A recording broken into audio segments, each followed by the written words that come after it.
Dear students, आपको 2 दिनों पहले कुछ टॉपिक्स दिए गए थे बुक से पेज नंबर के साथ। उम्मीद है कि आपने इसे किया होगा।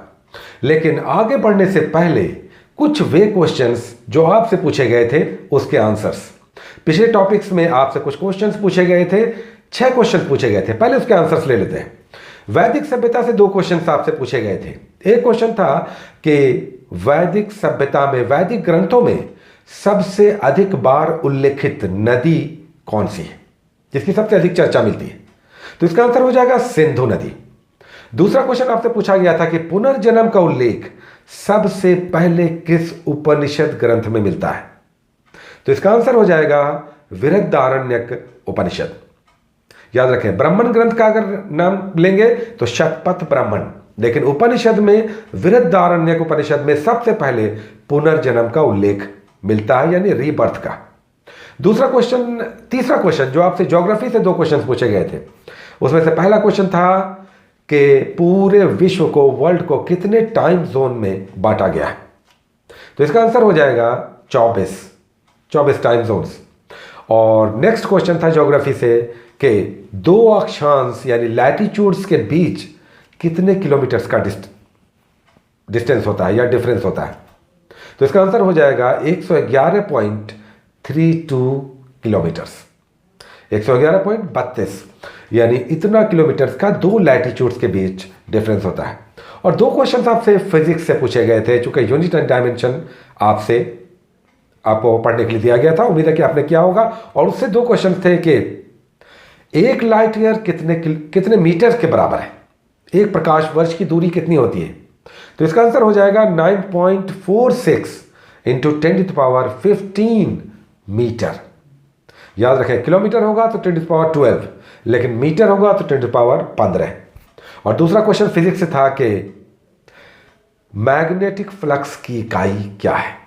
तो इसका आंसर हो जाएगा वेबर। चुंबकीय फ्लक्स की इकाई वेबर है। ये आप जरूर रिवाइज करते रहें, क्योंकि एग्जाम में इस बार बीपीएससी में भी 2 क्वेश्चंस यूनिट एंड डायमेंशन से थे। तो ये आप ध्यान रखें कि ये एग्जाम में आते रहते हैं, चाहे कोई भी वनडे एग्जाम आप दे रहे हो, यूनिट एंड डायमेंशन से 1 क्वेश्चन बन जाते हैं। तो आप रिवाइज करते रहें। आज के टॉपिक्स आपको दिए जा रहे हैं, लेकिन उससे पहले 2 क्वेश्चंस उन टॉपिक्स से जो आपको परसों दिए गए थे। जो परसों टॉपिक्स आपको दिए गए थे, आपने उम्मीद है कि बहुत अच्छे से पढ़ा होगा। उससे 2 क्वेश्चंस अगेन, जिसके आंसर्स आपसे परसों लिए जाएंगे। आज क्वेश्चन है, आपको जैन धर्म दिया गया था टॉपिक 2 दिनों पहले। उम्मीद है कि आपने अच्छे से पढ़ा होगा। पहला क्वेश्चन है जैन धर्म से हमारा, इसका जवाब आपको देना है कमेंट बॉक्स में। अभी आधे घंटे के अंदर आप जवाब दें, चूंकि बुक से देख कर जवाब नहीं देना है। अगर आपने पढ़ा तो इसका जवाब आप तत्काल अभी दें। मेरा पहला क्वेश्चन है जैन धर्म से कि जैन धर्म के ग्रंथों के अनुसार मगध में 12 वर्षों का अकाल पड़ा था, जो जैन धर्म में विभाजन का कारण भी बना, श्वेतांबर और दिगंबर में। आपको बताना है कि जैन भिक्षु किसके लीडरशिप में इस अकाल के कारण दक्षिण चले गए अकाल से बचने के लिए। तो किसके लीडरशिप में, कौन वो भिक्षु थे जिसके लीडरशिप में जैन भिक्षुओं का बहुत बड़ा समूह श्रवणबेलगोला कर्नाटक चला गया। बाद में वे लोग लौट कर आए तो आपस में विवाद हुआ और श्वेतांबर और दिगंबर के रूप में फिर विभाजन भी देखने को मिलता है जैन धर्म में। तो आपको बताना है कि मगध में 12 वर्षों का अकाल पड़ा, तो किसके नेतृत्व में बड़ी संख्या में जैन भिक्षु दक्षिण कर्नाटक में श्रवणबेलगोला चले गए। और दूसरा क्वेश्चन कि दूसरी जैन संगीति कहां हुई थी और किसकी अध्यक्षता में हुई थी। 2 क्वेश्चन हिस्ट्री से हो गया। अब ज्योग्राफी से 2 क्वेश्चंस। लिथोस्फीयर आपको दिया गया था 2 क्वेश्चंस। पहला क्वेश्चन है मेरा कि आपने लिथोस्फीयर पढ़ा है। अर्थ क्रस्ट यानी भूपृष्ठ पर सर्वाधिक मात्रा में पाया जाने वाला तत्व कौन सा है। Which element maximum found in the earth crust.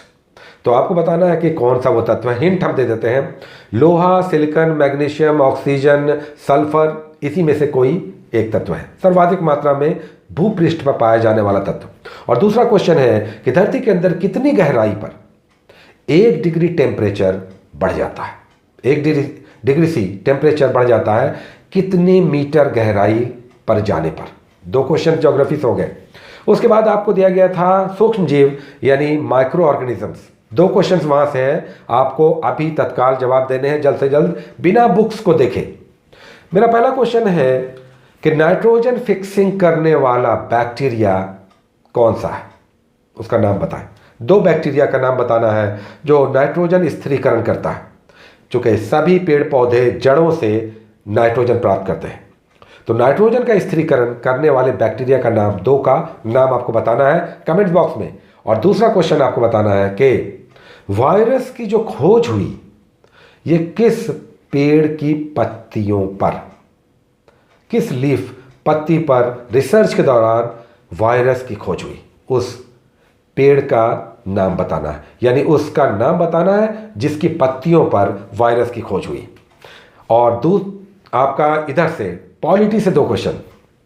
आपने पॉलिटी में किया है संविधान का निर्माण, आपने बहुत इंपॉर्टेंट टॉपिक किया है, इससे 2 क्वेश्चन। संविधान सभा ने अंतिम रूप से निर्मित संविधान किस डेट को प्राप्त किया था? संविधान बनाने में 2 साल 11 महीने 18 दिन लगा। स्वतंत्रता के बाद हमारा कॉन्स्टिट्यूशन जब बना तो अंतिम रूप से निर्मित संविधान सभा ने, कॉन्स्टिट्यूएंट असेंबली ने कब अंगीकार किया, कब एक्सेप्ट किया, प्राप्त किया, उस डेट का नाम आपको बताना है। और दूसरा कि स्वतंत्रता के बाद जो पहली मंत्रिमंडल कैबिनेट गठित हुई, आफ्टर यानी पोस्ट इंडिपेंडेंस, पहला जो कैबिनेट था उसमें लेबर मिनिस्टर कौन थे, श्रम मंत्री कौन थे? तो इसके जवाब आप दें। टोटल 8 क्वेश्चंस हो गए, कम से कम 6 क्वेश्चंस के जवाब आपको देने चाहिए हमारे हिसाब से। आज के टॉपिक्स आपको फिर से जो मिलने वाले हैं, अच्छे से आपको पढ़ना है। ये टॉपिक्स हैं हिस्ट्री से जैन धर्म आपने किया, आप बौद्ध धर्म करेंगे। ये दोनों टॉपिक्स बहुत इंपॉर्टेंट है, सारे एग्जाम्स में आते ही आते हैं।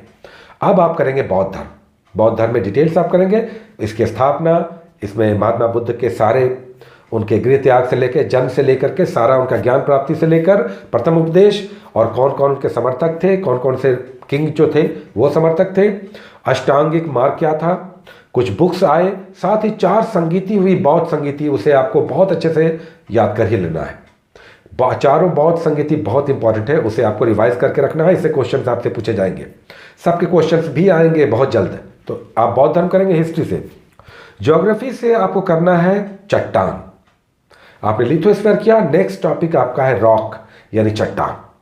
3 प्रकार के चट्टान मिलते हैं, आग्नेय, परतदार, रूपांतरित, यानी इग्नियस, सेडिमेंट्री और मेटामॉर्फिक।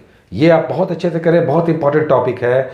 ये आप जान लें कि रूपांतरित चट्टान किससे किससे रूपांतरित होकर चट्टान बनता है, ये सब एग्जाम्पल्स करेंगे। और 3 प्रकार के चट्टान बहुत अच्छे से आप करेंगे, बुक्स में पेजेस नंबर आपको दिए जा रहे हैं। उसके बाद आप इधर बायोलॉजी में, आपको फिर से बायोलॉजी से जो टॉपिक दिए जा रहे हैं वो है पादप जगत यानी प्लांट किंगडम। पेज नंबर यहां पे दिए जा रहे हैं, यानी पेड़ों के प्रकार और उनके अलग अलग characteristics, bryophyta, Thallophyta, pteridophyta, details आप करेंगे। उसके बाद टहनी, उसके जड़, पत्तियां, डिटेल्स आप यहां पर अलग अलग प्रकार के पानी में रहने वाले, स्थल में रहने वाले जो पेड़ हैं, यानी फंगस हो गए, अलगी हो गया, लाइकेन हो गया, अलग अलग प्रकार के जितने भी पेड़ पौधों का टाइप है, प्रकार है, प्रॉपर्टीज है, वो यहां पर प्लांट किंगडम में आप करेंगे। पादप जगत, पेज नंबर दिए जा रहे हैं। उसके बाद उधर आप पॉलिटी में करेंगे संविधान के स्रोत यानी रिसोर्सेज ऑफ द कॉन्स्टिट्यूशन।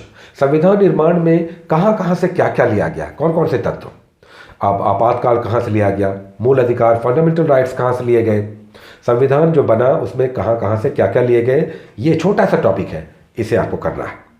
तो सोर्सेज, भारतीय संविधान के स्रोत, पेजेस नंबर आपको दिए जा रहे हैं। तो इतना आप करें, ये सब बहुत इंपॉर्टेंट टॉपिक्स हैं, अगर इन्हें आप कर लेते हैं तो क्या कहने, एग्जाम में इससे आपको बहुत बड़ा हेल्प मिलने वाला है। बुक्स हमने बता दिया, C for cron, L for Lucent, 2 books तो आपको रखना ही रखना है। लेकिन अगर ये बुक्स आप नहीं रखना चाहते या आपके पास नहीं है और दूसरे बुक्स आप पढ़ रहे हैं तो आप उससे भी इन टॉपिक्स को कवर करें। कंपलसरी नहीं है कि क्रॉन ही पढ़ना है या लूसेंट पढ़ना है, आप अल्टरनेट बुक्स भी पढ़ सकते हैं अगर आपके पास है। साथ ही हम लोग एनसीईआरटी को भी धीरे धीरे इंट्रोड्यूस करेंगे। आपको 11th और 12th की हिस्ट्री और ज्योग्राफी की एनसीईआरटी लेकर नई वाली रख लेना है, यह आने वाले दिनों में इंट्रोड्यूस होगा और फिर हम लोग उसे भी पढ़ेंगे। ये बहुत बड़ा काम आने वाला है। तो इस तरह से आप टॉपिक्स करें, क्वेश्चंस भी इस पर, ऑब्जेक्टिव्स भी आपको दिखाई देंगे बड़ी संख्या में। और हम लोग बनाएंगे इसे। Take care.